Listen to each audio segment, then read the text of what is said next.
want you to do me a favor. You see that lady? She's very important to me, okay?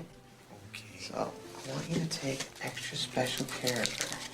You know what I'm talking about here? I can't accept that. But I'll tell you what I can do.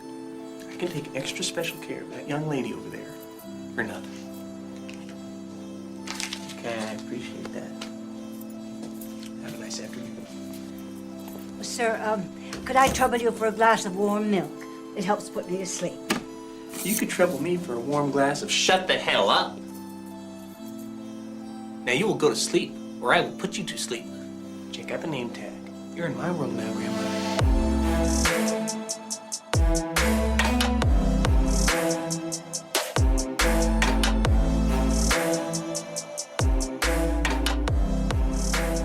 All right, welcome back to another week of Muskies on Tap. I am your host, Gus Manti. Just want to thank the guru, Tyler Andrews, again for coming on last week. Had a great time chatting with him. As always, that was our second time with him on the podcast, Guru 2.0. We really look forward to talking with him again and getting him back on. We're going to be rambling tonight. Just doing a bunch of Q&A questions. We put up a post on Instagram and got a bunch of good questions in from you guys. So we're looking forward to doing that. We got a whole bunch of them and we're going to rifle through them as best we can, answer them thoroughly, but also keep them somewhat as short as possible because I know that we're going to probably start to ramble. But before I get any further, let me introduce the other hosts on tonight. And first up, we got Max Manti. How are you doing tonight, Max? I'm fired up tonight, Gus. I got to be honest. I got a little extra pep in my step here this evening. As you know, I was a little antsy to get on the mic tonight. We got the PMTT next week. Packers just came out with a huge dub. Sorry to all of our listeners in Illinois. Fuck the Bears. Bear down. Bear The down. Bears. Fuck them. Pack till I die, baby. Yeah, that's going to be a fun one to edit. Jordan Love, future MVP. The Packers are so back. Other than that, like you said, Gus, we got a bunch of Q&A questions. Can't thank our listeners enough for sending all those in. I think this was by far our most, submissions we've ever had. So thanks to everybody. Excited to get to those. But as always, so excited to see our beautiful boy, Brian Eckel, on the mic. Shining face, big smile. Brian, how are we doing tonight? I'm doing tremendous. Just had a nice long day of work. Had a tough weekend watching. I'm glad you didn't bring this up, but I'll bring it up for you. Tough weekend watching my fantasy team get slaughtered by Max's team. Yeah. And but good thing is we got a lot of time to fix up the holes in the lineup and maybe make some monster trades going forward. Early season doesn't matter, it's how you finish. So looking forward to the end there. But yeah, excited to talk some Musky tonight, get to all these Q&As, a lot of good questions. So let's jump into that. Yeah, your fantasy team too, Brian. Brian, what's your team name this year? I know you've been changing it like every single year, and one of them was like the comeback of the century, and I think you went what, like 2-15? No, that was a couple years ago. I definitely made a comeback that year, but I haven't changed my name this year, and my name was still whatever I set it to last year. Which was late what? in the season. Which was when what? when I humbled our commissioner Max Manti, gave him a reality check, and might have been bad juju to keep it that because he gave me a reality check in week 1 this year. Yes, sir. Well, enough of the fantasy football and NFL talk. I would be remiss if we didn't touch on the whole Aaron Rodgers situation. Super sad that happened. That was a bummer. I was looking forward to watching him play this year. Honestly, I wanted to see how he was going to stack up on the Jets, compared to his last few seasons on the Packers, because all we've heard the last few years is the Pack haven't done enough for him, and I think he would have thrived on the Jets this year. So pretty bummed that we got a little robbed of that. I was excited to see it. So yeah, I hate that it had to happen that way. I'd love for him to play a full year and gone like 9-8 and missed the playoffs. But yeah, 70 seconds into the season and now it's over. Feel bad for him. Feel bad for those fans. That's pretty miserable. And on top of it, they got to send the Packers a second round pick now because of the Yeah, injury. So I know. That's a Yeah, that's bummer. just tough, man. That's tough. But all right, moving on to some musky talk. Gus, you've been fishing a bunch lately. Kind of give us a lowdown on how the bite's been from what you've been sending me. It's looking like it's been pretty hot, hot, hot. Hot, hot, hot indeed. Before I get into that real quick, I just want to let you guys know there's a segment that I got on just the last week with Chauncey's Great Outdoors. I believe it's ESPN Chicago, and he puts it out every Saturday morning, 6 to 7 a.m. Central Time, AM 1000. He also has it in podcast form and all the popular podcast locations. I think it's just called Chauncey's Great Outdoors. And I was just on the last Saturday, and I think my segment starts at like minute 34 or something like that. I don't know the episode number. I believe is, let me look it up real quick. That guy was a beauty. Yeah, that was awesome to be on it. That he was a great guy. I mean, he just called me out of the blue, and he's just like, "You want to record right now?" And I'm like, "Sure, why not?" I just met him, and it was on the 9-9 Chauncey's Great Outdoors segment, just this past Saturday. So if you guys could give that a listen, that would be awesome. But going back to muskies, yeah, bite has been extremely good. The muskies are still being dumb in between bite windows. I can count on one hand how many follows I've gotten in the past week. But I can count on more than one hand on how many bites and fish coming into the net, which is pretty That's good. freaking awesome. They're chewing on, man, we've gotten some pretty good bites on bucktail still. Some of those like really, really big time windows. They're chowing on mainly staggers. I know I got one on a double 10 as well.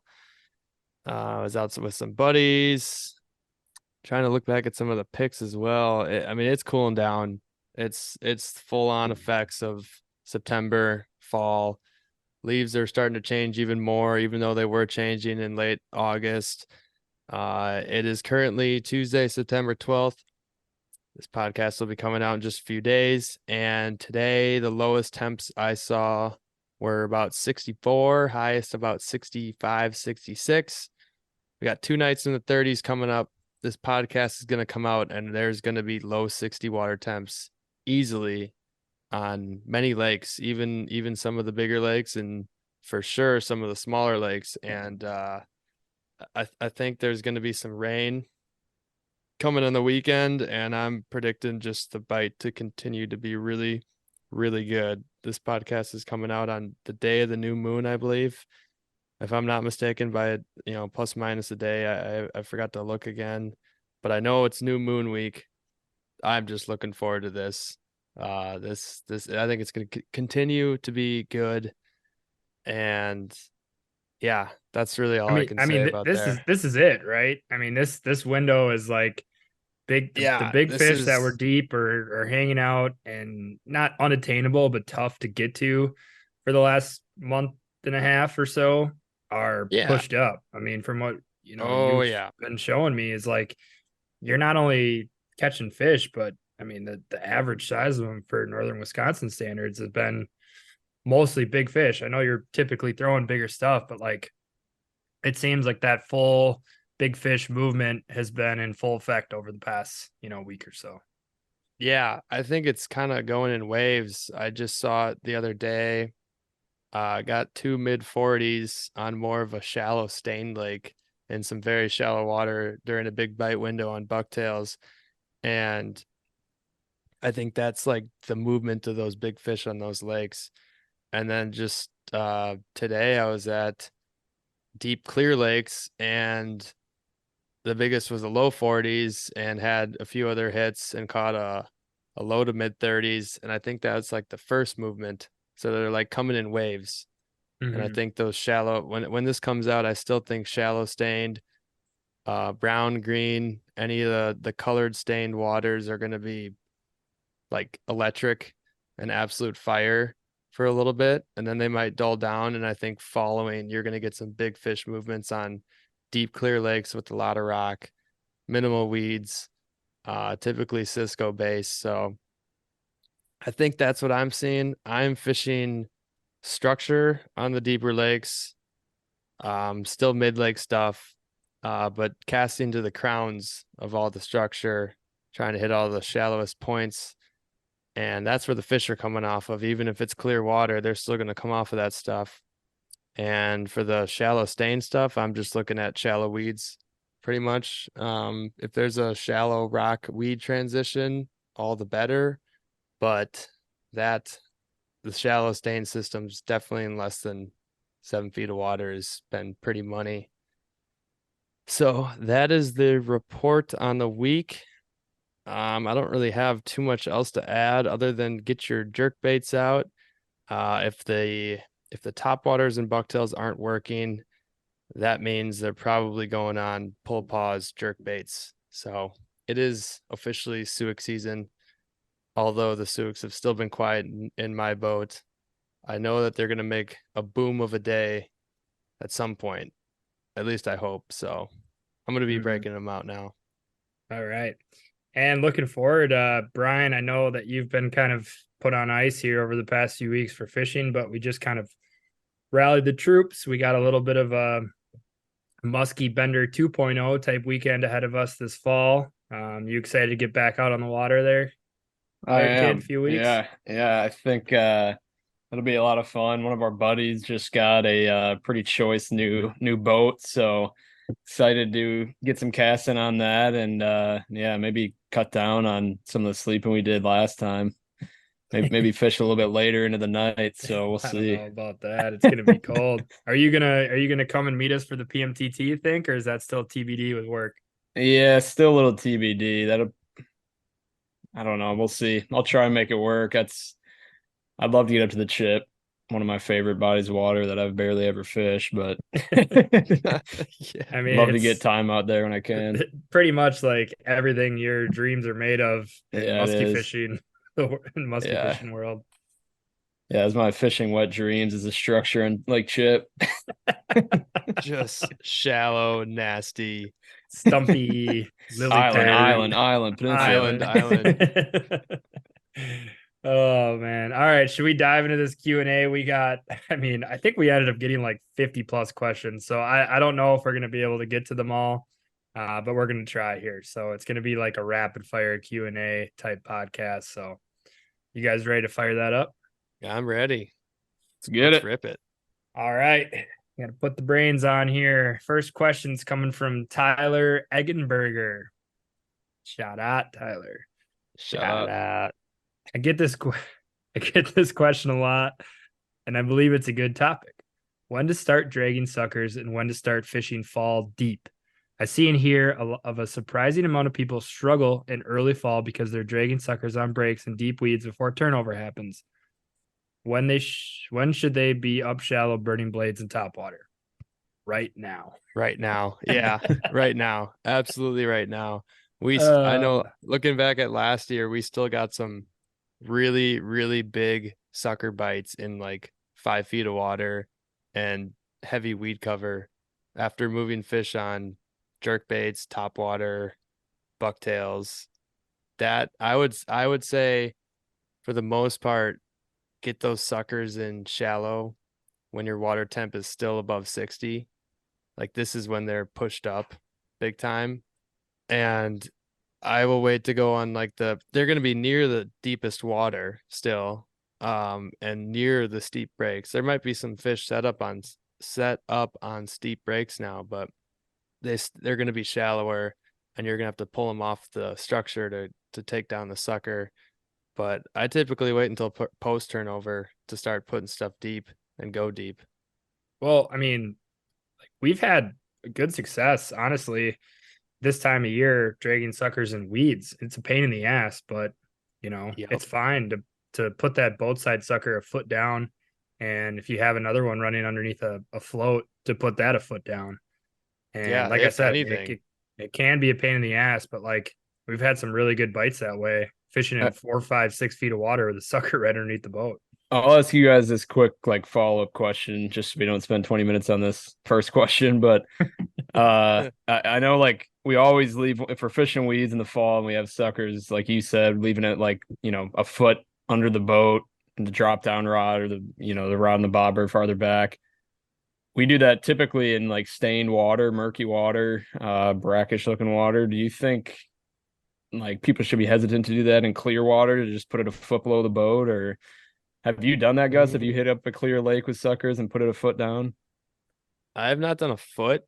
Typically in a clear lake, you're not gonna like have to deal with the type of stuff we're gonna be dealing with on the stained waters with suckers, where like the weeds are basically almost choked out. I mean, there's times where we run it through weeds to the surface and we have to clean that sucker off like we're cleaning off a trolling rod, trolling in, floating weeds and stuff. On the clear lakes, I still wouldn't be afraid to keep it high. I mean, I've been still seeing fish come up. I was just fishing a clear lake just today, and I don't know if my bait got down further than 8 feet. Maybe I was working my bait 6 feet down, and those fish were flying up after it. So I wouldn't be afraid to just keep that sucker like 6 feet down, honestly. I mean, those fish are gonna look up. Clear water, they can hone in on your baits from so much further away. And those fish know where that sucker is at all times. I mean, when they're seen that on live scope. right, exactly. Like they can hone in on that thing from plenty far away. All right. This one's more geared towards Gus here. We got a question from Riley Trimmel. Question for the boys, not exactly fall related, but he just picked up a Garmin 93 SV. Shout out Garmin. Shout out Garmin. and shout out Riley. Just curious if you guys have any tips on getting used to using side view to locate prime structure and or even a fish if it's possible. I can also add what kind of structure and depths I should be looking for as the weeds start to lay down and we start getting into the colder months.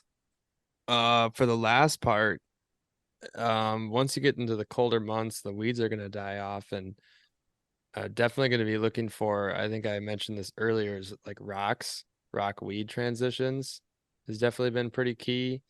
That you're looking for more.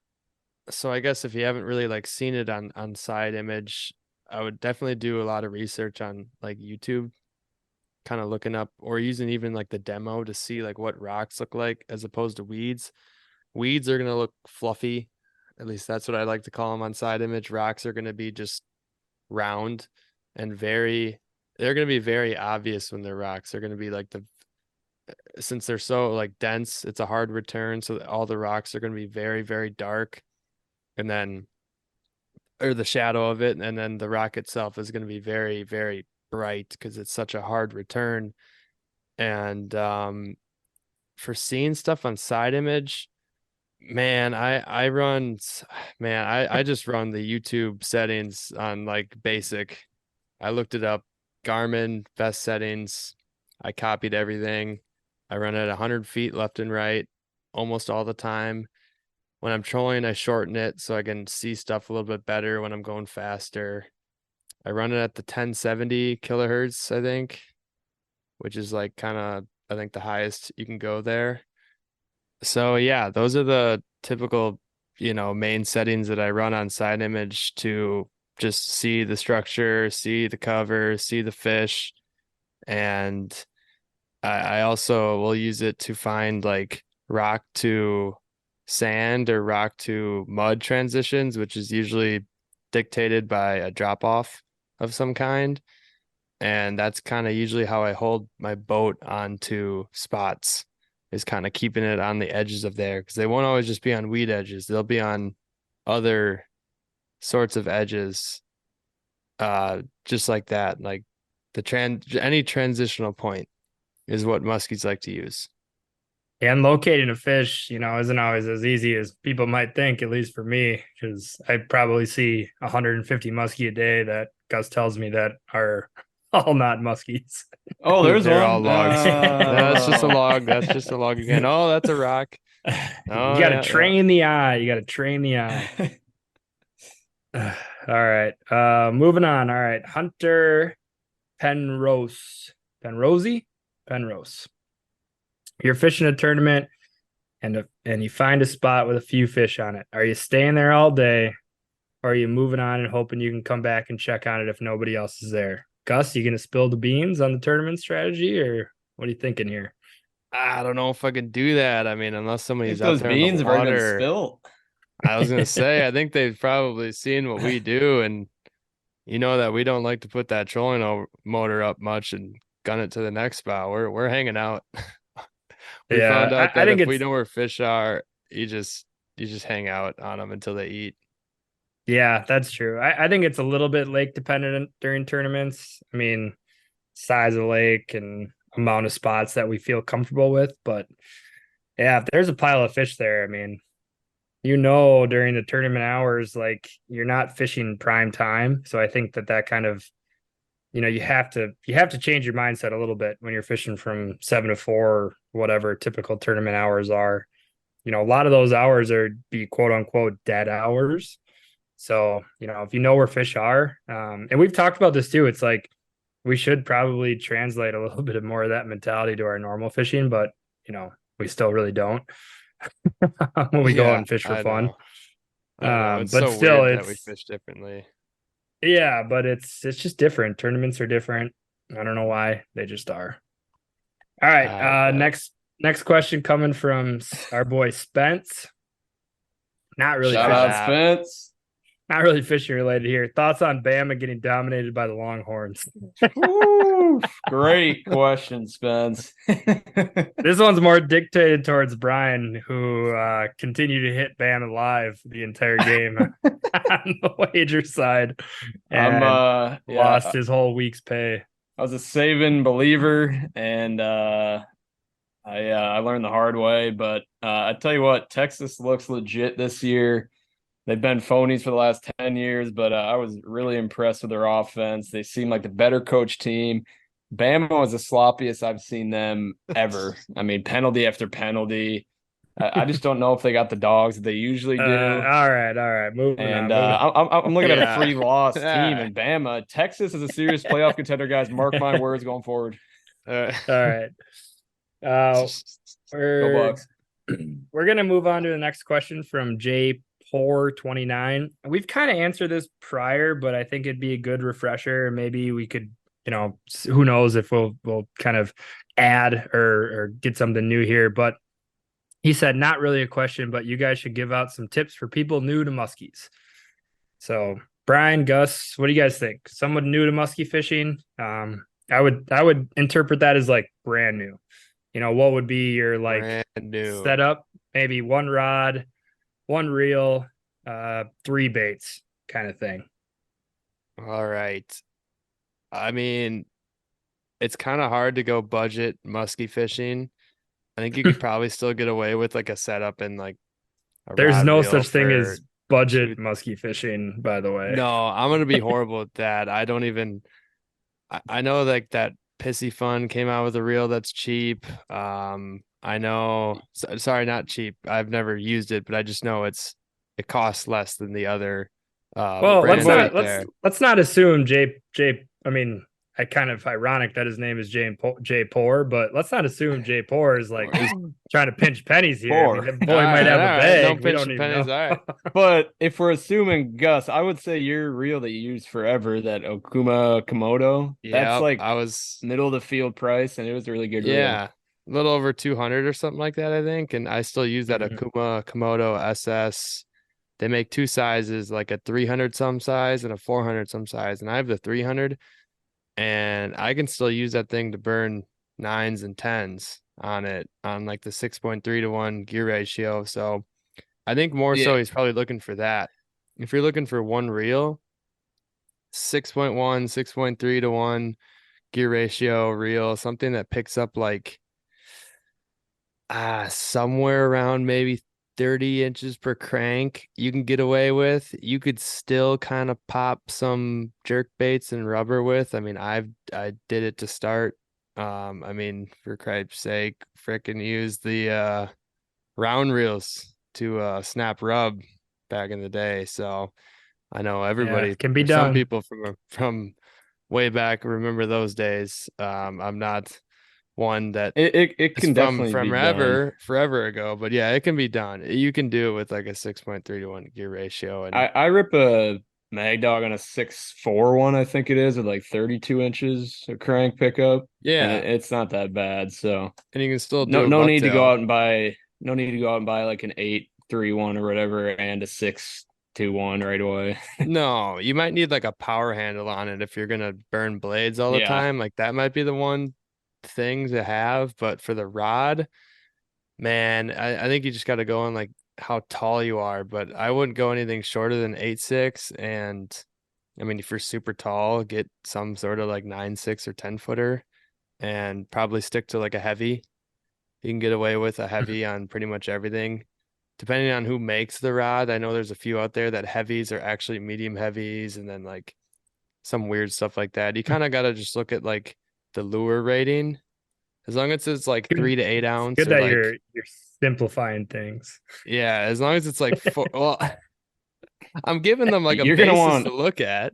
No, I you're know. I'm only saying that because it shows how complicated gear is. yeah. It There's is. just so But I much. also like, well, I could just tell them like which rod and which reel to buy, but I don't know. I don't know if You I might as feel well like get doing that that. rod that's able to throw that 16-ounce pounder, because you're gonna be buying a pounder pretty quick too. Yeah, you're gonna Or learn. that You're gonna Susie learn. suck. That Susie sucks like what, 14, 15 ounces. So you're gonna want something up there that can carry the big dogs It's a around. slippery slope, J Pour. Yeah. Slippery slope. Slippery But I would slope. say from like getting into a new musky fisher outside of like just gear, if he's on one lake, if you're brand new, I would start with whatever lake you're on, right? I mean, obviously that's kind of where you want to go. Like if you're brand new, Yeah. you Don't start with a drive lake that super far. you have some familiarity on. I know this is kind of contradicting.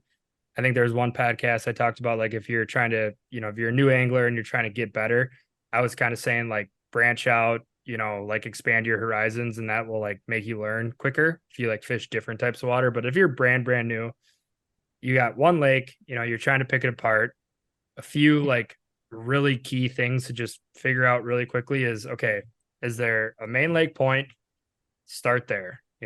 That's going to be a good spot most times a year. Start with, you just look at a map, download Navionics, look at Google imaging. It's not hard to tell. Is there a main lake point?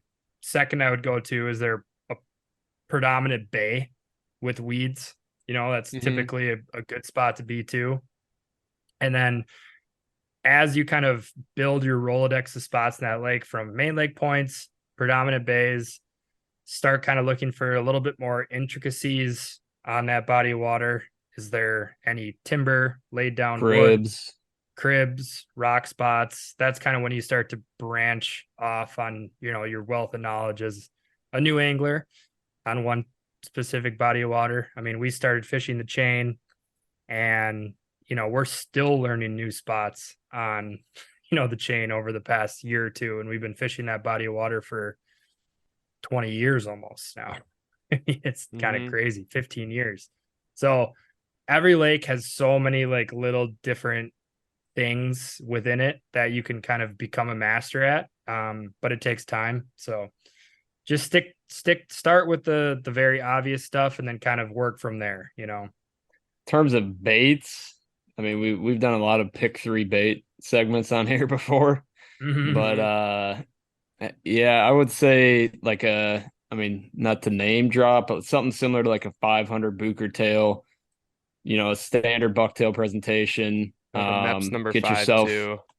yep, Oh get yeah. yourself like just a reg dog, Giant regular killer. bulldog, and then maybe mix in a crank. And then once you get comfortable with those, then maybe take the step in a little bit more of the finessey game with dive and rises and glide baits and all that fun. Oh, and get a top water right away. That's where you're gonna catch your fish. Yeah, I was waiting for that one. That's gonna catch you every single fish too. Yeah, always. All right. I know it's early on in the Q&A here, but this is probably my favorite question that we got. Another heater from Poorly Made Musky Memes. Guy just only brings the stuff, man. He just Brings that heat. he brings the heat. Oh, he does. His question is, what NFL team colors make the best musky lure colors for conditions? I'm gonna disregard the last part. Like, if you could have a lure of any NFL team, what would it be? I think Take your Brian's, time, no rush. Brian's gonna pick either. Hey, Hold whoa, on. hey, whoa, Hold hey, on, whoa, hold on. whoa, I think whoa. he's Pick gonna your pick own, the pick your own, pick your own. I think he's gonna take the Miami Dolphins. Mm, Chargers. that would be a tasty lure. Let me think though. All right. I can start us off. I'm gonna go with the Cincinnati Bengals. Wow. Dogs. Or Wow. Or not really, orange but and not black. really. Well, not after week one. Not right but now. they some Not yet. dogs. Not right now. Yeah, they some dogs. They some dogs. Orange and black. It works everywhere, no matter where you're at. Stained, clear, green, purple, water, doesn't matter. Orange and black is gonna get it done. Yep. I think if you have a black lure with an orange, tint to it, black rubber bait with an orange tail. The ball buster is like probably one of the more iconic colors of a lure. In a Medusa bulldog, you got the black, white, and orange. Yeah, I just think that's probably a pretty predictable answer for this, but I think I have to probably lead with that. Gus, what you got? I'm gonna give Brian a little bit more time to think on it because I'm looking at him and I think he's writing like down his list right now and he's searching. trying to I'm crossing. I know what ones it's not gonna be. And now I'm deciding between he's a few. he's putting that thing in like an automatic randomizer or something like that right now. But all right. I'm gonna go with the Nolan Saints. Black and Damn, gold. that was gonna be mine. Yeah.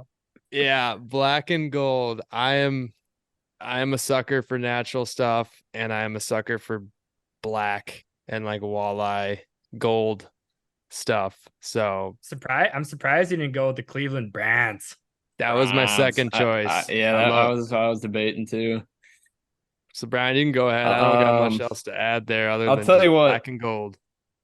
For our region that we fish in and the lakes we fish, it definitely is not the Indianapolis Colts, blue and white. I mean, no Cisco up here. But I'm thinking, False. So false. I'm thinking, He's still man, thinking. it's a tough one for me. I'm gonna go kind of shout out to our buddy Grape. I'm gonna go with the Baltimore Ravens here. Oh, And yeah. I believe that's purple, black, and they might have a little bit of gold in that Ravens logo. Wow, dude, Yeah. sneaky pick. We should do a full hour-long episode debriefing of every NFL team's colors. Grade who would them be the in best tiers. and who'd be the worst. Who'd be the best musky fisherman? That would be hilarious. I mean, there's a lot of really good runner-ups. I mean, just thinking Even in my the- head. I mean, Even the Yeah. Las Vegas Raiders, black and silver. That's pretty Yeah. money. Pretty money. Chiefs. red and Oh, white. wow. What lure have Yellow. you ever thrown that's been red, white, and yellow? Yellow. That's like a bad yellow with red and white. We don't have anything like segment that. now. Next All right. question. Max, what do we got next? All right, we're gonna get back to a more serious tone here from Kyle Fridges. He's been killing it this year. I've been following him on Instagram. They've been catching a lot of fish. I think Shout he's out. got a page too. Yeah, shout out. If you guys want to check him out, is he the Cabbage Dragon Media guy? Yeah, I think so. I think he puts out YouTube content. Yeah, toss him a follow. It's all good stuff. He just asked, and Gus, you can just answer this one. Y'all make your own sucker rigs? If not, what's your favorite? No, we do not.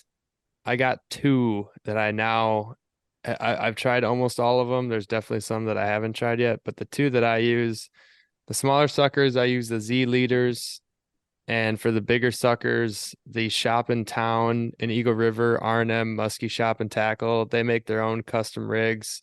Some of my good friends make them themselves, and those are really good adjustable for large suckers. And those are the two rigs that I use. Okay, next question comes from 65DB. I think we've touched on this because I remember giving Brian shit about this question. It's not the same question, but it probably relates to it a little bit. He asks, so we'll get a little refresher here. He asks, how long do you try a bait before switching to another? Brian, please lead us off. This is a good question, really good question, and there's a lot of science and strategy that go into it. Personally, for me, I've read a lot of literature on this, and it's important that after 5 to 10 minutes, without experiencing a follow or a hit, make sure to switch that presentation up. They're not liking what you're throwing. That's just me and what I've found in my studies. So I'll turn over to you guys. I dang, that's a lot of research that you put into 5 to 10 minutes. You really nailed Was it. that a peer-reviewed study and cited and everything, or No, is that just a Brian a Echo couple brain? articles off the Onion, I think. Oh, okay. Yeah, Very okay. credible source. Yeah. very. And for me, it's just dependent if I'm on like a really good bite and or a really good spot that I know fish are from. I know the other week I was fishing a spot solo and I went through it. I kind of like refished it like 3 times. I think I cycled through 4 baits in a span of like 10 minutes. And I was just like dumbfounded that I didn't see one. And then on the 5th bait change, casting over like the same spot, I got a fish to come up and eat in the figure 8. So, but that was more of like a tingling in the plums type situation where I'm like, I know there's a fish here because I've seen them here like the past week and they've been like reloading on the spot. But otherwise, Deep down in the plums. deep down in my plums, I just felt it. That might be my answer. That's my answer. Just go with what Yeah. your it's a What gut. your It's plums a are gut telling feeling. you. I mean, I've used the same It's a bait all day as plum well. feeling. I was just gonna say, I feel like you're probably the most stubborn of us three, and I see you, Gus. I know you've been throwing a certain bait as of late. I mean, I don't want to call you out here, Hey, but what bait's that? I know you've been throwing a certain bait that you've been failing to mention, and I think for good reason. You know, hopefully, hopefully it comes Yeah. through for us here next week. But yeah, Sorry, I mean, listeners. I, Stay tuned for the I subscription plan. yeah, right. Yeah, I will get you out on the prototype subscription plan. Yeah, it's coming next. Yeah. Yeah, I mean, Sorry. I don't really have a great answer for this, honestly. Like, I think it is a gut feeling where it goes back to confidence. You've heard it on every single other podcast, but it's for good reason. You have confidence in a bait you're throwing, you're much more likely to catch a fish for whatever reason. You're going to work it better.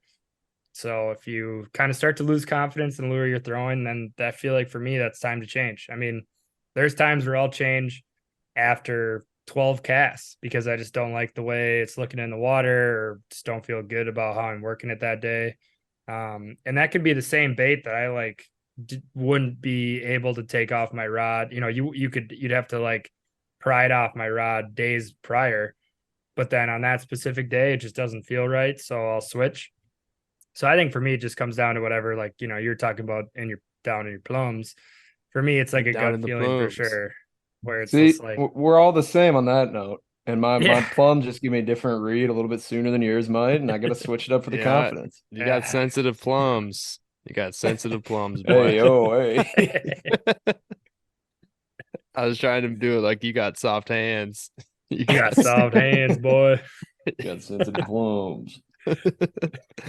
Oh boy, let's move on to the next one. All right, Kyle Scroogs 50. If you could only throw one bait on a gin clear Cisco based lake, what would it be? Probably rubber. Oof. Oh, well, I probably should say a specific bait. Yeah, a few different rubber baits out there right now. Just a couple. I'm just gonna go with tube because you can work it with or without a blade, and you can work it shallow and deep. I mean, same with most other rubber, but that's my answer just because tubes work everywhere. Brian, I know what you should answer. Susie Suck. Yeah, it's kind of what Mhm. I was thinking too. That was the lake that came to mind. I've had success on Susie Sucks there. But if he's really hitting on that Cisco point, then I would probably switch up the color from the one that seems to catch them all, which is like a standard sucker pattern. It's like a copper red color with a white belly. Mhm. I think they only make like 3 or 4 colors, but maybe like that white and gold one would be better or something getting Oh yeah. closer to that lighter Cisco color. I'm about to blow y'all minds real quick, I think, with my answer. It's a little different. Uh Operator. yeah.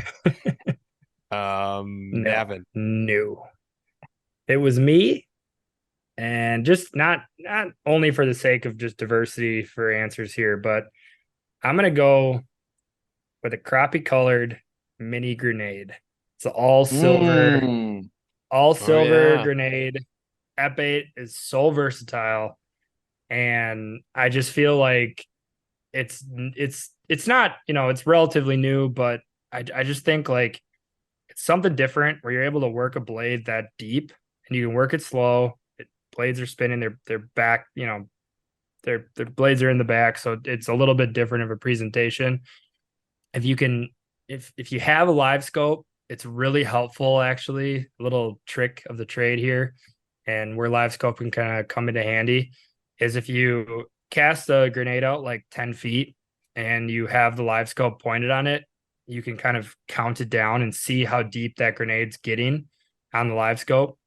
And so, say if you're fishing like over sandgrass or a really submerged rock structure in like 15 to 18 feet of water, and you want to burn that grenade right over the top of it, you can dial in the seconds, you count it down, throw it out in front of your live scope or whatever. If you don't have a live scope, just use your feel or count it to the bottom on a few casts and then just kind of work your way up. So if it takes 10 seconds to hit the bottom, if you don't have live scope, maybe only count it down 6 or 7 seconds and then reel it in.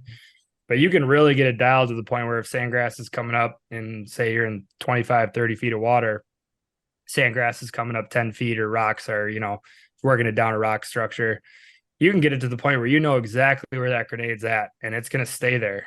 And you can, reel it in quick. You can slow retrieve it and it's going to hang right in that strike zone. So that's probably going to be my answer on that one.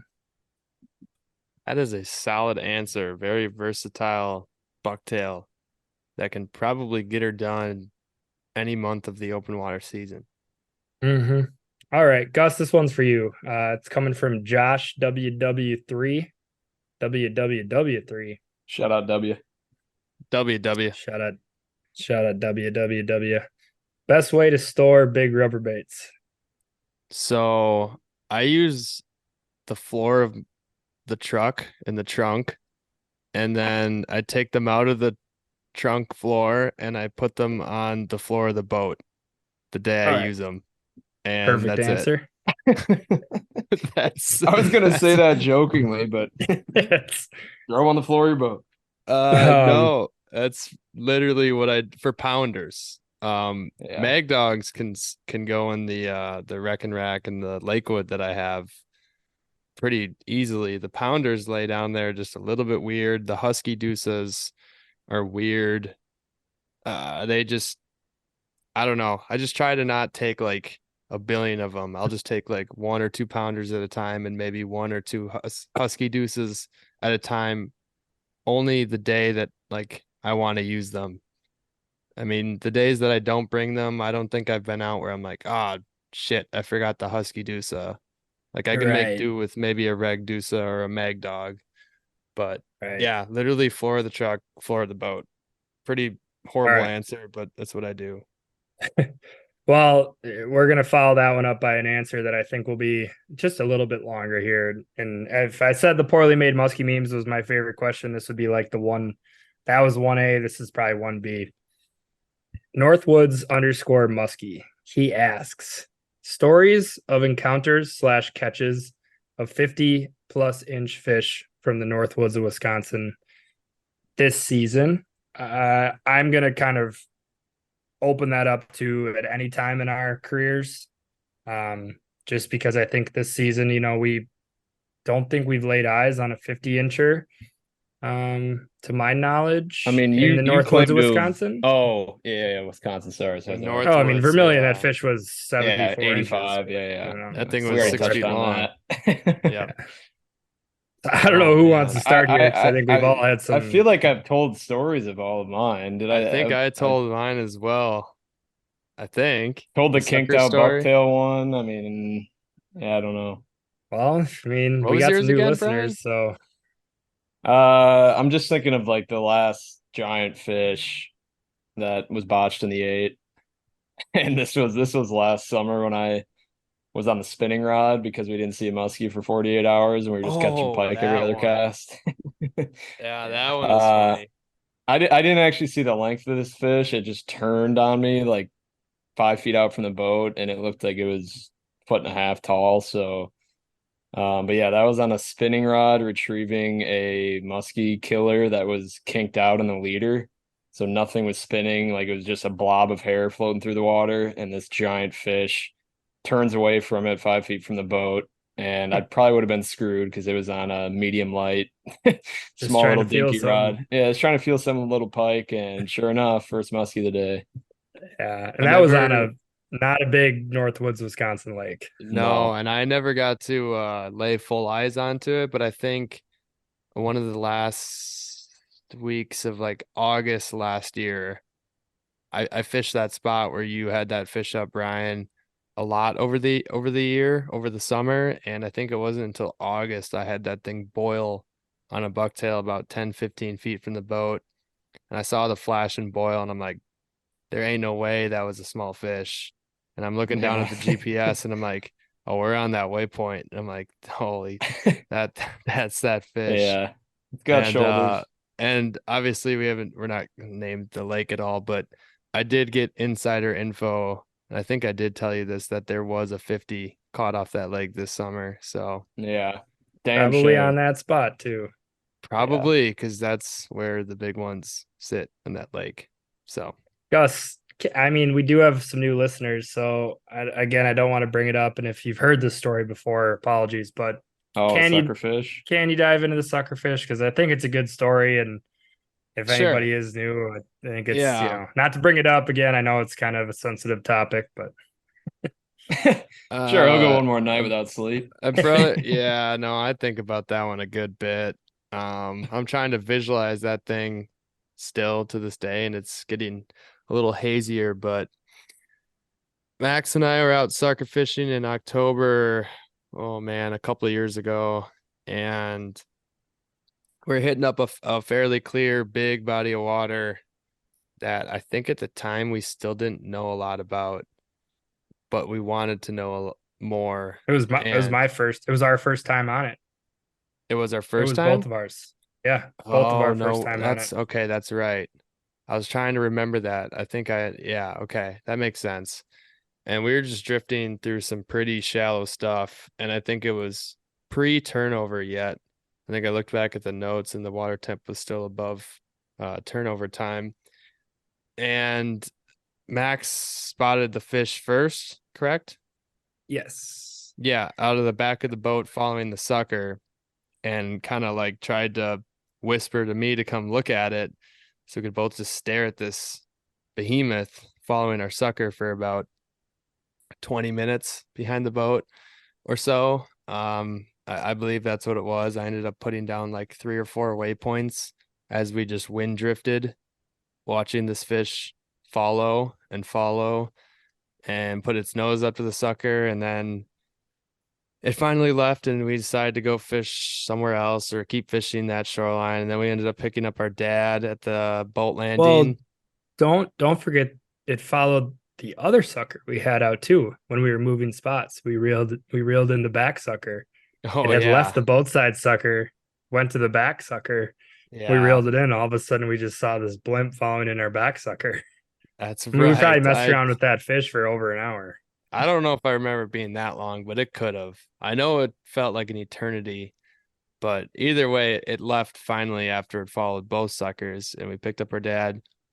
And it was pretty cloudy that day, or at least like I think for the most part. And then rain came in right during peak moon phase, and we knew it was going to happen because we were looking at the weather and the moon. So we went immediately back to those, plot of 3-4 waypoints in a line, drifted the same line. It had to have been peak moon, rain and all that stuff about to happen. And we watched this fish eat the sucker boat side, like straight out of Jaws, I believe we say in one of the podcasts. Mhm. And I just picked up the rod, and I think I set pretty damn early because that thing was just firing away, and there was no reason to go chase it down because we knew how big that was. I mean, we could have had the biggest sucker and it could have inhaled it. So I went to yam it. I don't think I yammed hard enough. Shook around a few times. Fight probably lasted a couple seconds, maybe 5 seconds at most, and spit the sucker like I never even had it. And we believe that fish, after seeing many, many, many big fish, we believe that fish was a good chunk over 50. Not like a 4-footer to 50. This was like a holy shit, what is that type 50. So we'll be back. Maybe that lake's kicked our ass since. Yeah. That might just be the final chapter on that lake. There's either 30 inchers in there or like giants. So I'll give my probably 1 half day to 3/4 day out there this year and just see if I like what I see. Yeah. Have you heard of any 50s being caught in northern Wisconsin this summer? I saw there was one posted on Musky Academy page. Yeah, Musky Academy, one of the members got a 51 or something at night. Giant fish. JVR himself got a 50 with the sun. We may have touched on that the week he got that or something, which is, or maybe not, but that's a special moment with this just to be out is I think his son's got the hat on and it's like folded over his eyes and you can't even see. Yeah. JVR is just That holding had to out be a giant chaos. fish. Obviously the one from that secret lake, that I got the murmurs from, but honestly, no, I haven't really heard about much. I think people have been either keeping tight lips or it's been harder to come by those behemoths. I would imagine we'll start seeing a few more pop up now to ice up. Yeah, easily. Once people start getting suckers down, you get a much, much better shot at catching them since you got 2 lines in the water. You're casting and you got suckers out. So this is the time of year for sure. I mean, you can catch a big fish at any time of the year, but I don't know. This might be, I guess, yeah, you can catch a big fish at any time of the year, but this is like my favorite time just because they weigh more. They're really, really absurdly fat. All right, let's move on to the next one. The next one comes from Garrett Letterman. Heading up to Vilas County this weekend, shallow weed bucktail bite starting. Yes. That's the answer. It's been You gotta going read on. you gotta read the next part of his question. Oh, his follow-up question. Garrett Letterman also says, also the Bears. Good question, Garrett. We're gonna lose a lot of listeners from Illinois. Yeah, sorry, about Illinois. Sorry about it there, guys. Brian could probably be a Bears truther here since he's a big Fields guy, OSU product. Yeah. Yeah, I'd have liked to have seen him play better, but it's that damn coaching staff. It's a whole organization. They're doomed. Fields needs to get out of there somewhere he can flourish. It's not in Chicago. All right. Well, Hot moving on. takes. This one comes from your sister, Brian, Maddie Eckel. If you Shout could only out. shout out. If Shout you could out. only fish, you could only shout out. You could only fish with one lure. What would it be? One lure, guys. What do you think? Rest of my life, one lure. You wouldn't fish, right? Yeah, You'd be done. I don't You'd got retire. options. You fish for 5 minutes and then get lure. off the lake. Yeah. Oh man, somebody else answer. I got to think. Really? You got to think? Oh man. I guess you got so many to Yeah. choose from. Because all of a sudden, like one weekend you'll be like in love with crankbaits, and then the next weekend you'll be like in love with topwater, and then the next weekend you'll be in love with the bucktail. You do Yeah. fluctuate. Okay, let me rephrase the question. And sorry to Manny, but if what would be the one lure if you could only throw one lure, what lure would you actually feel like you could catch the most fish on from like sun up to sundown? You only had one lure. Like from opener until ice up all Yeah. year using the same lure. Which one You you can only catch the most fish on? Yeah. From opener to that's a good addition. From opener to close, you had one lure. Us three were in the same boat, fishing the same lakes. We all could use one lure. Who do you think would catch the most fish on what lure? Yeah. Mine's That's pretty obvious, and I've already said it this podcast. tube. Tube. Yeah, it's easily a tube. I mean, yeah, with the tube, you just catch fish year round. And I think it's probably tallied the most fish this year. Easily the most rubber fish. I know that for a fact. And it's versatile. I mean, I haven't done it yet, but if I was only able to use a tube, you could just, I mean, this would be cheating, but you could just throw some dozer blades on a shallow rig and now you got a big ass bucktail. And Right. then you can just kind of use it for whatever. Yeah, this is a tough one because it seems like every year, a bait seems like it either does way better or way worse than the year before. So I guess in a good year, probably couldn't go wrong with a bucktail. Maybe like a 8-9 stagger, something that you can either slow roll a little bit deeper or burn across the weeds once they grow in mid-season. But yeah, I guess I'll take that. I'll leave Max with. Oh, let's see if you shock me here, Max. Go ahead. Well, you didn't leave. I don't Is want to that say what they're the same, but yeah. Again, for the sake of diversity. I kind of hate this answer. I might go with like a reg dog. That was my backup. That size because you can catch fish in June, you can catch fish in July. August gets a little harder when they start wanting bigger stuff, like end of July and August. Reg dogs, I feel like kind of fall off, but you could probably still get them. I know we've had success in September with reg dogs over weeds. And I think in the fall, we've also had success on reg dogs, just downsizing a little bit.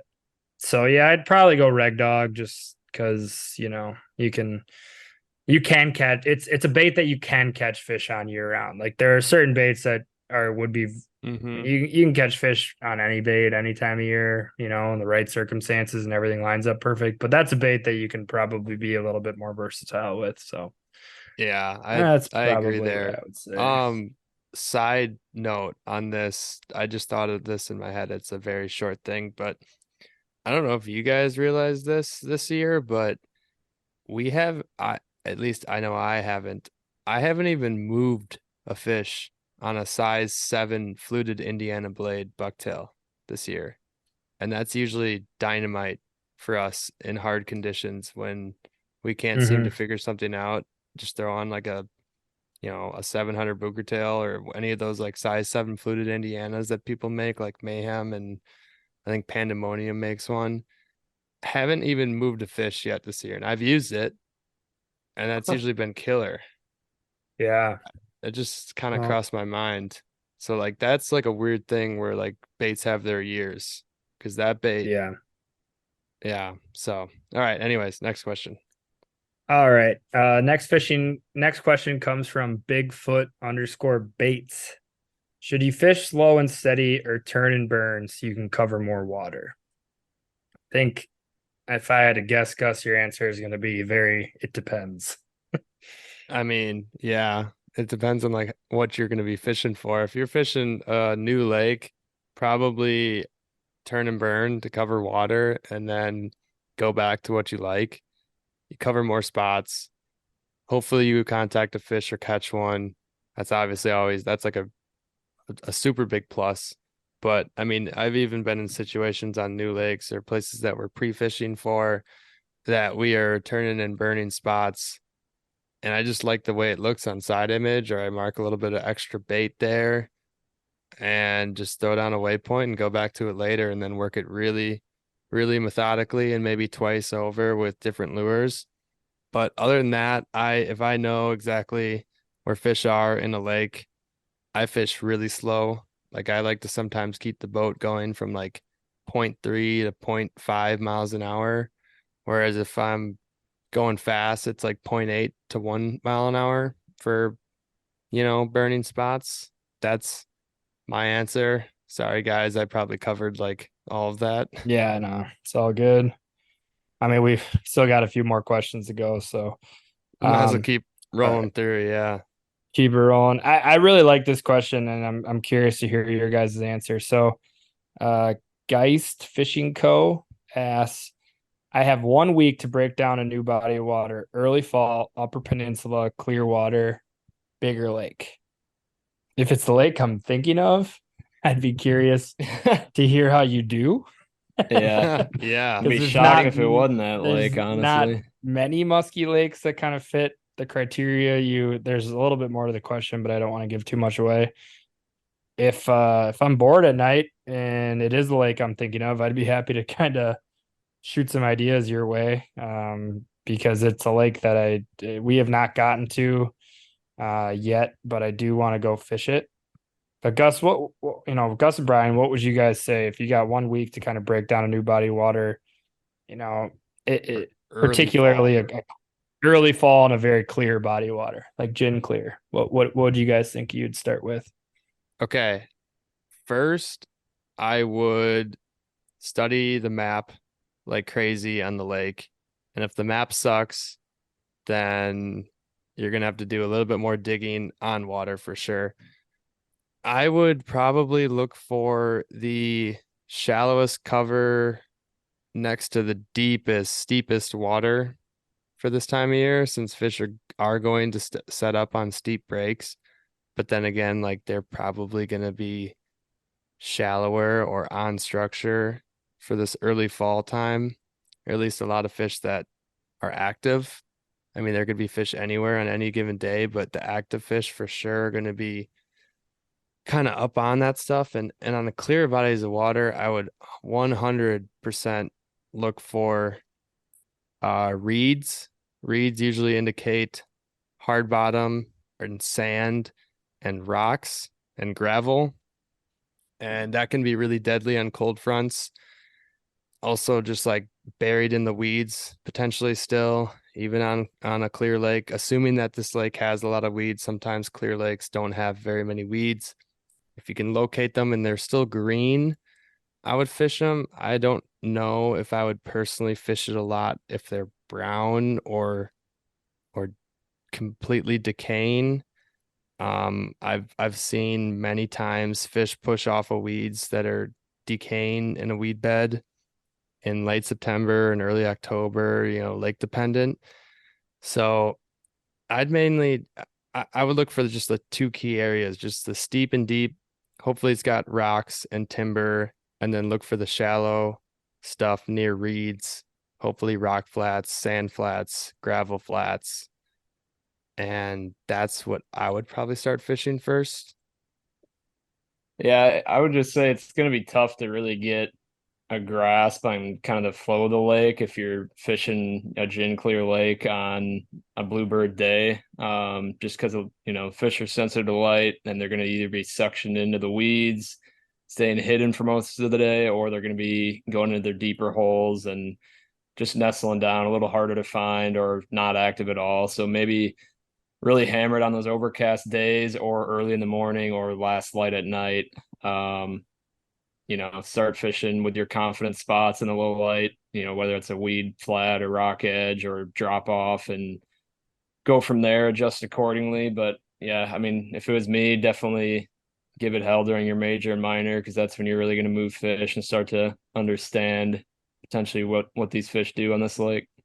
Oh, I was just gonna say, I mean, I think with our experiences of fishing like gin clear lakes, they can be kind of intimidating at first because if you like pull up an avionics, you see a lot of like, you know, depths between that like 40 to like 90 feet.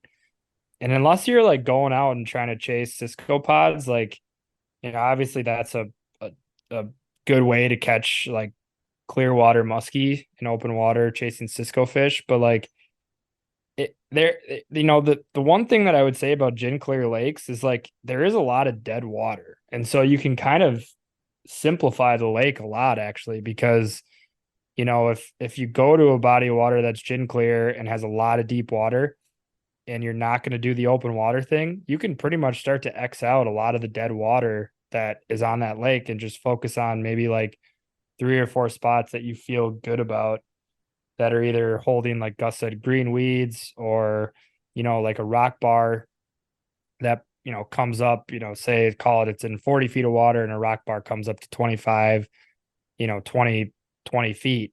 It's like those are spots you should really focus on, I would say. I mean, that would be my advice. Mm-hmm. Yeah, I would just keep hammering around until you start getting feedback too.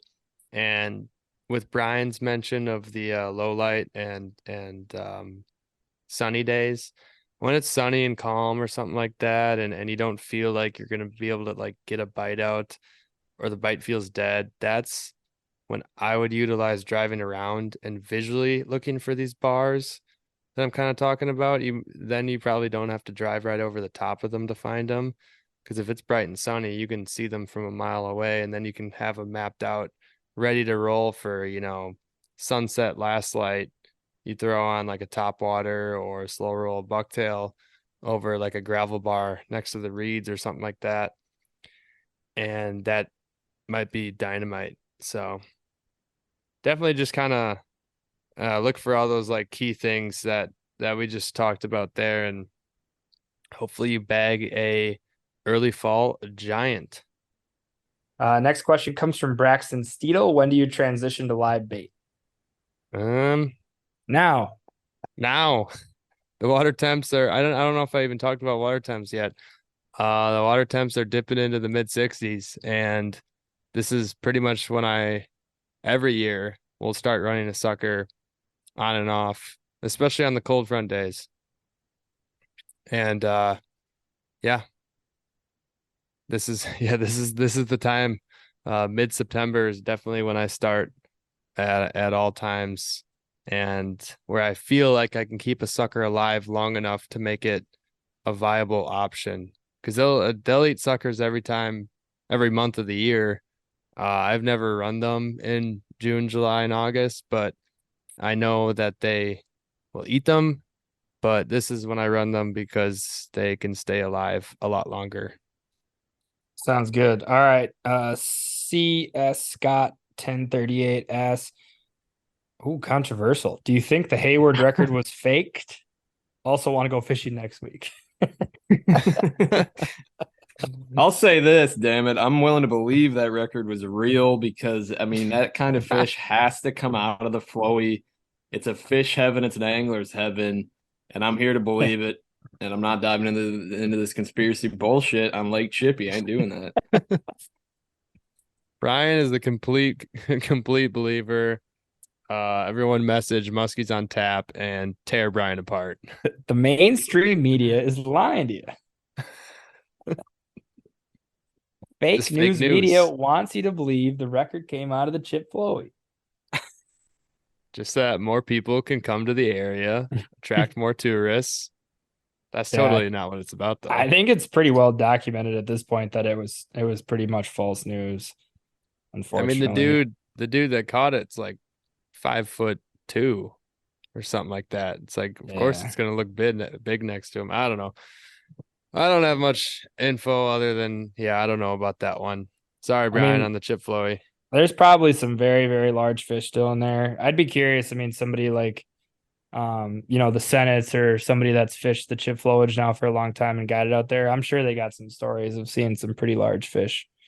And probably caught a few too. I don't know, but I mean, it just sets up for it just gotta hold some absolutely prehistorically sized muskies, I'd imagine. Mm-hmm. Yeah, I mean, it all depends on like genetics. Lake Superior Muskies Inc. asks, can you talk about hook sets? I can tell we're kind of getting to the end here because my answer would be set as hard as you can. Well, I Yeah. mean, yeah, I don't know if this is a rambling type question, but It I could agree. be. I would just Other remind than- them that they're free. That's one. Yeah, they definitely are free.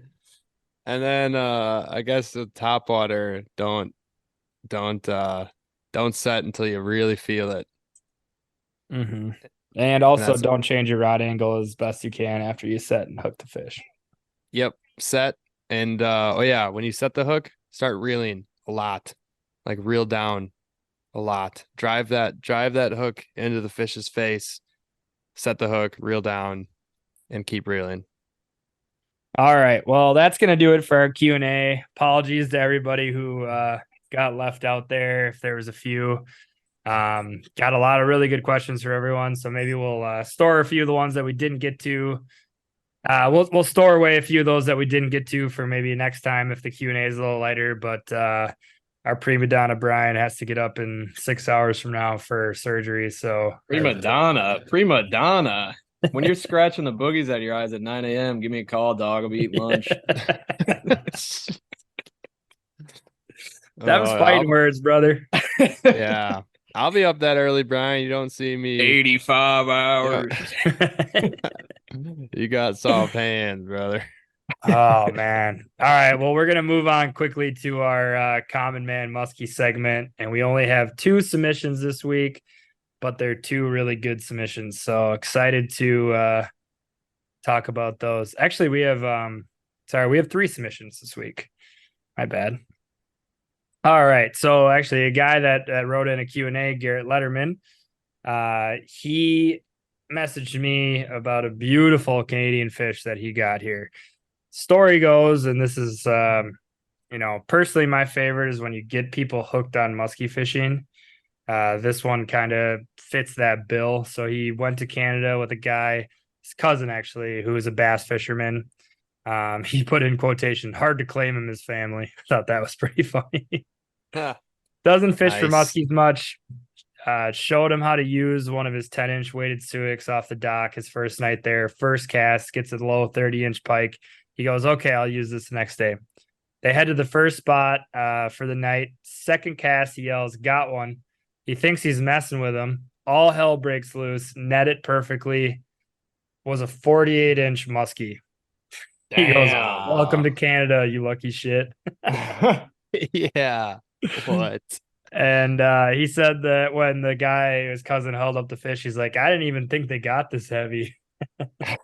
Yeah, they're big. That's like why I want to go to Canada so bad, but I'm worried that it's gonna partially ruin the chase. Like we're grinding all these years for, a 50-inch, giant Vilas County fish, and then you go to Canada and we hear you have a good chance of getting it done within a couple days.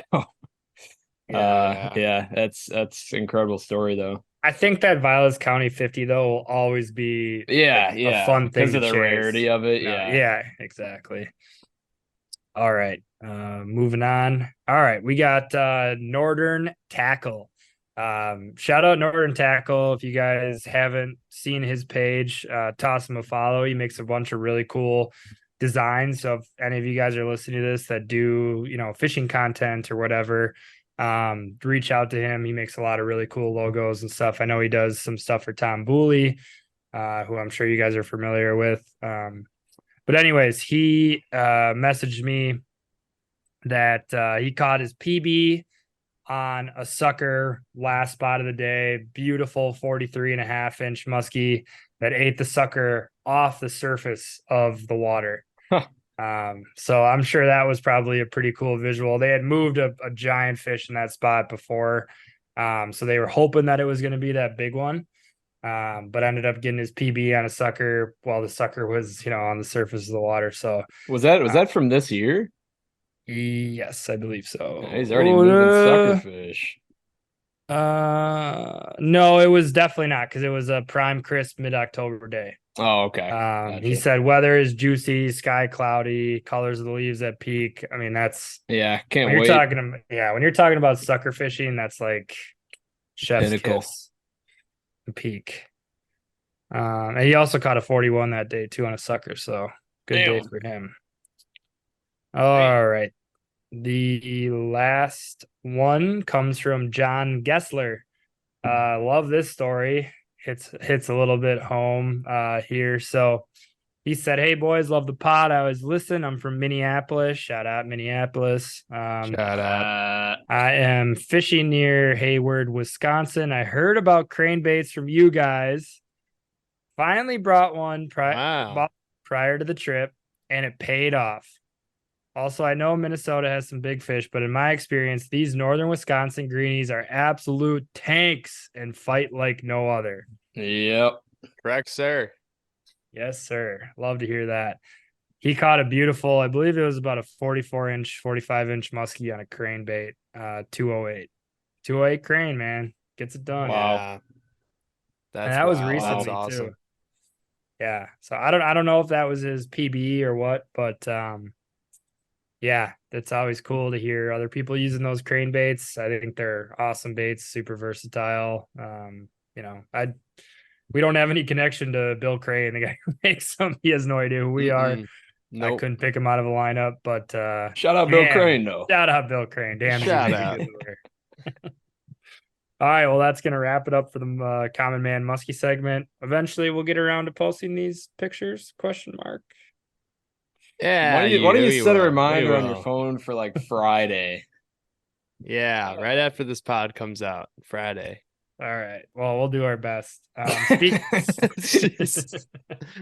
like Brian Merch God. Well, I was just about to say, speaking of things that Speaking- continue to be delayed, Merch God, where are we at with the merch?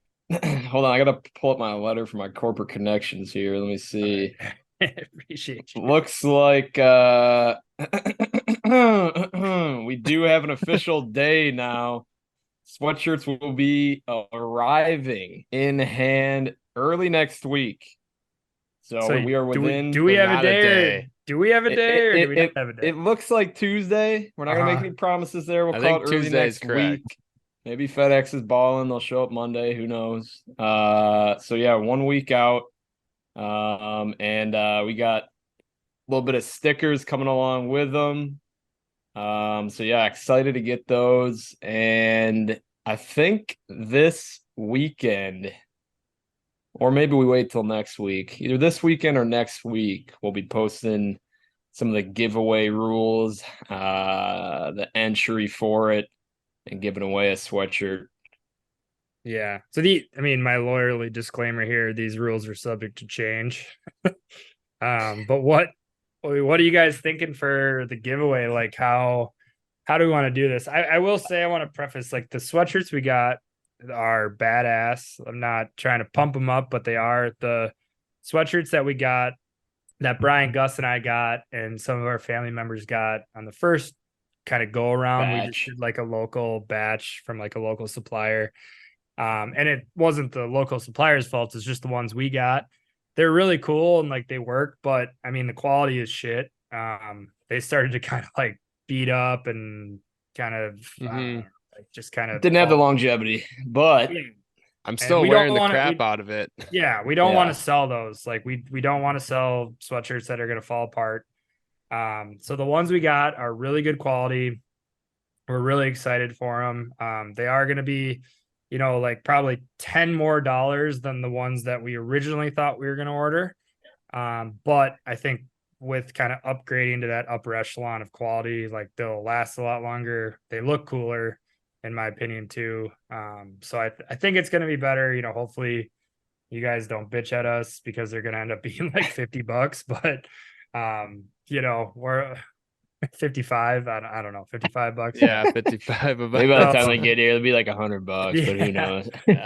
But you'll get a free sticker along with it. And we just wanted to make sure like we can get all the orders in. We're gonna have, we're not merch people. We don't do this. We haven't worked at retailer stores. So we're just trying to make sure it's kind of a best of both worlds for you guys and for us, that we're able to kind of cover our ass, as us three are kind of putting up our dime on this and cover our ass to get them all. We want people to have them. We want to see people wearing them. We think it's going to be really cool. We're definitely not doing it to like turn a big profit by any means. Nope.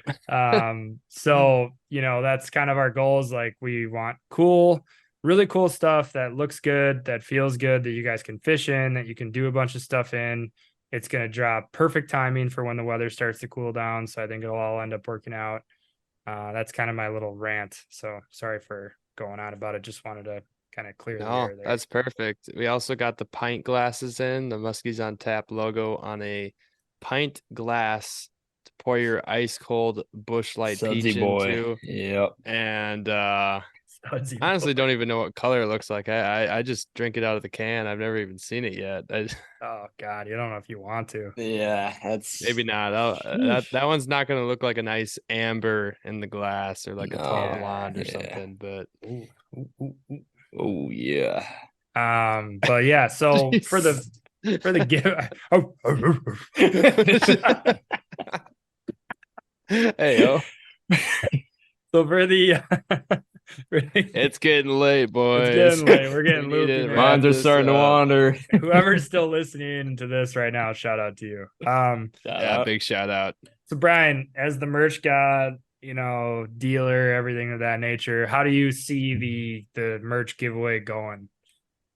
So that's gonna be something we're gonna be looking into, right? We're gonna be spitballing ideas, considering all options. And we're gonna really go to the bulletin board with that and figure out the best way to do it. But yeah, it's gonna be fair, it's gonna be honest. All right. You guys aren't gonna have to worry about any of that crap going on behind the scenes. And I think what we will do to ensure that it's, you know, that the results are true and honest is we'll record the drawing of the you know, whether we pick them out of the hat or put them all into an online random generator, whatever that might be.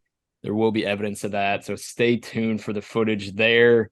But yeah, you'll see a big post when the giveaway is live, and yeah, blow that thing up. How are they going to be able to enter into the giveaway? Probably It'll Instagram post. Yeah, it'll be on Instagram. You can DM us if you just have a Facebook or something. DM us. We'll try and find a way to either coach you through how to hook up an Instagram or an alternative entry form. Would it be But are like they gonna just have to, like- comment and share or like, Yeah. comment, follow, share? Yeah. Like, that's- comment, follow, share, tag like 300 people in your comments, that sort of thing. Yeah, that's maybe pretty easy. for every person that they tag, you get an entry, or is it just like one entry per person? I think it's every. Yeah, that I don't know. What do you got, Brian? Yeah, you're the big brain. It's one entry. So if you know, if I were to comment and tag 3 buddies, if my name got picked, yeah, it's just one tag. If my name got picked, I'd get the hoodie. Okay. All right. So And they got all right. Sounds one good. one entry per person. All right. No funny business with backup accounts, none of that crap. No We're burners. not dealing with it. All right. No All right. burners. That All right, sounds that good. sounds good. Well, what do we got on store outside of merch the next few weeks? We got some good guests lined up. We were gonna have one this week, but some, you know, external stuff came up. So all good there. We'll get him back on. We're gonna keep him secret because I think it's gonna be a great guest. Next week, fingers crossed, we got a great guest on, hopefully for next week, who's been doing some big things in northern Wisconsin for quite some time now. And then we got Gus. We got the PMTT next week. Fire up, buddy. Championship. Yes, sir. I'm pretty stoked. Yeah, by the time this comes out, it's going to be only a few days until we head over to Hayward to pre-fish. So, Yeah. and then I think once this podcast comes out, the next one will come out the day before the championship. So I am stoked. That's coming up way faster than I thought. That was a quick turnaround from It it. was. You got some butterflies going yet? I mean, I know when I've thought about it, I'm getting a little bit a little jittery. I'm excited. I think they just have been getting more and more throughout the season at each event. Since Yeah, we've been, you know, not getting some really fish. sure that we were expecting to find ourselves in the spot we are, but We're in a new spot here, folks. If you got any tips on the Chippewa flowage, please send them up. No. We got it. Yeah, We'll we pre-fish. got We're this. good. we We got got our it. we got our lake map. We've been making highlights. We've been drawing circles. We got some spots to check out. All right. I think with all that talk on what's coming up next for the Mott crew and the merch, I think we can call it a pod. Great Q&A. Great chatting with you guys tonight. And I really look forward to the next one. Great energy tonight, fellas. I think we Yeah, had a supreme. little bit of some serious talk and a little bit of some funny talk. And I think it was a good little mixture. Yeah. Brian, what you got for us? Yeah, It's let's really, wrap it I up. really just want to say thank you to everybody who sent in the questions, the stories, the fuck the bears comments, all that. All those interactions are great, make it fun for us. Keep sending those our way when we put the Q&A polls up. But in terms of this weekend, guys, you're looking at prime bucktail, prime suck trolling, whatever you got going on. Make sure to soak that thing a little bit longer this weekend. Make sure it's scurrying a little bit quicker. And if any of you guys out there are catching your own sucks, make sure to hit us up. We're always looking for that fresh new suck as well, guys, going into the fall here, especially around the Musky Bender mid-October. Stay tuned for that, guys. Stay tuned for the merch drop. We'll see you guys next week. Follow Nice. Muskies on Tap. Well, Musky's on deck. Go ahead. Follow Follow Muskies on Muskies on Tap. Follow Sucks Fishing. I have a website and my phone number is 920-264-3816. Peace. Peace.